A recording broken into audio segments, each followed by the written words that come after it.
Deep in the Canadian forest, where silence reigns and nature takes its relentless course, a scream of agony rents the air. A park ranger encounters a scene that defies everything he has learned in 2 decades of service. A grizzly bear, a ferocious forest predator, trapped and bleeding. At this crucial moment, man and beast meet eye to eye, and an impossible decision must be made. What follows is a story of courage, compassion, and an unlikely connection that defies the laws of nature and redefines what it means to be truly human. James knew this forest like the back of his hand.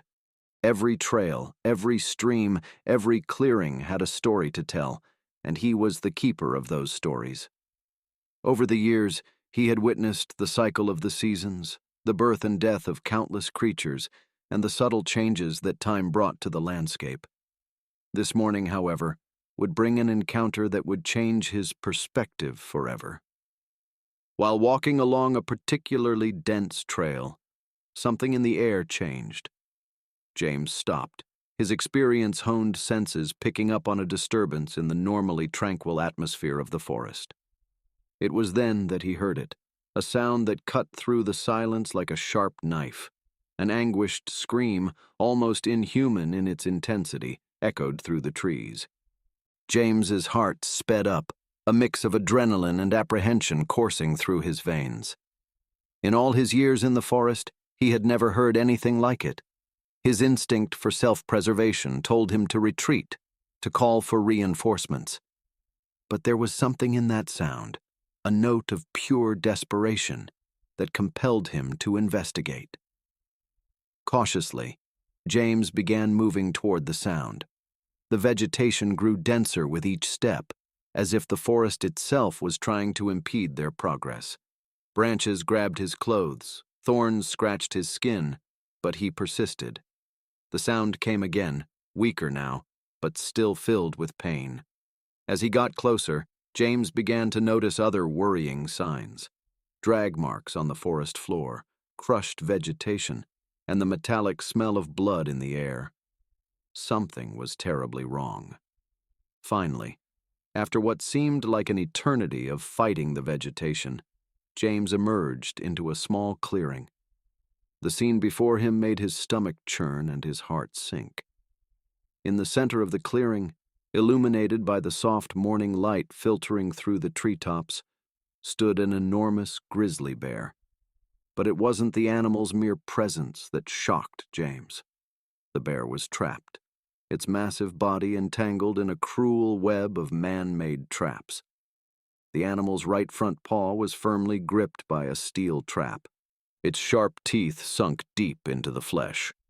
A wire noose tightened around the bear's neck, restricting its breathing and leaving visible marks in its thick fur. To complete the gruesome picture, barbed wire wrapped around its hind legs, each movement causing new cuts and causing blood to run through its once glossy fur. The bear, upon noticing James's presence, let out another of those agonizing screams that the guard had heard. His normally fierce eyes were clouded with pain and fear. James froze, torn between the horror of the situation and the very real danger the bear posed, even in his weakened state. In that moment, as the sun continued its rise in the sky, painting the clearing with golden hues, James knew he was faced with a choice that would define not just this day, but his entire career and, possibly, his life. What would he do now? James knew he was faced with a dangerous dilemma. His training and years of experience screamed at him to keep his distance. A wounded bear was potentially more dangerous than a healthy one, capable of attacking out of fear and pain. But something in the animal's gaze, a mixture of fear and almost human pleading, touched the ranger deeply. With his heart pounding against his ribs, James made a decision that defied all logic and training. Slowly, deliberately, he placed his rifle on the ground. The metal made a soft sound as it touched the dry leaves, a sound that seemed to echo in the silent clearing. The bear watched the movement, its dark eyes fixed on the approaching man. Step by step, James closed the distance between himself and the injured animal. His hands shook slightly as he began working on the traps. The smell of blood and fear was almost suffocating now. First, he addressed the noose around the bear's neck. With careful fingers, he worked at the knot, murmuring reassuring words in a low, steady voice. "It's okay, big guy. I'm here to help. Stay calm." The bear remained surprisingly quiet, as if understanding the man's intentions. When the noose finally came loose, James heard the bear take a deep, shuddering breath. It was a small progress, but a significant one. Next came the most painful task, the barbed wire. It had already painfully penetrated the animal's flesh, and each movement to remove it caused more pain. James worked as carefully as possible, his hands now stained with the bear's blood. The animal moaned softly, but made no move to attack. Finally, the most critical moment arrived, the trap that trapped the bear's paw. James knew that once free, the animal could easily attack him. There would be nothing between him and the bear's powerful claws and teeth. But looking into the animal's eyes, he saw something he would never expect to see in a wild predator: confidence. With one last effort, James positioned himself and applied all his strength to open the trap. The metal creaked in protest, but finally gave way. The bear was free. The next few seconds seemed like an eternity. James took a few steps back, his body tense, prepared to run if necessary. The bear slowly stood up, its legs shaking with the effort. Blood dripped from his wounds, staining the forest floor. James expected the bear to flee immediately, or worse, attack. But to his surprise, the animal did neither. Instead, he stood still, looking directly at James.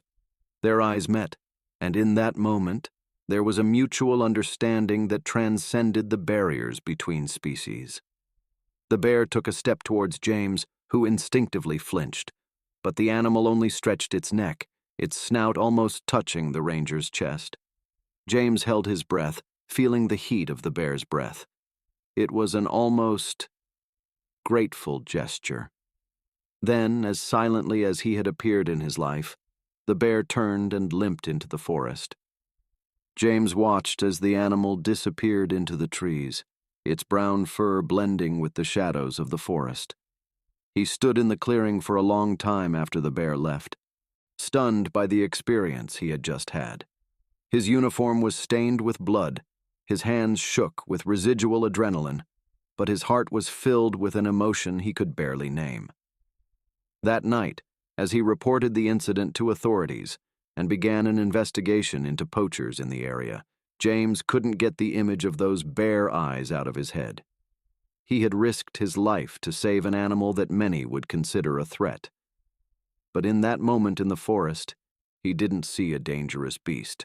He saw a sentient creature, capable of pain, fear, and, surprisingly, gratitude.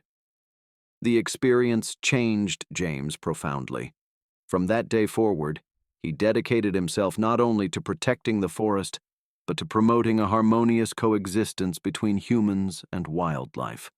He knew there would be challenges ahead, convincing others of the importance of respecting and protecting even the most feared predators would not be easy. But the look in that bear's eyes would forever remain in his memory, a powerful reminder of the connection we all share with the natural world. As the moon rose into the night sky, James made a silent promise to the bear and the forest. He would be more than a guard. He would be a guardian, a protector, a bridge between two worlds that many saw as irreconcilable. And maybe, just maybe, her story could inspire others to see the beauty and value in all creatures, no matter how fierce or frightening they may seem at first glance.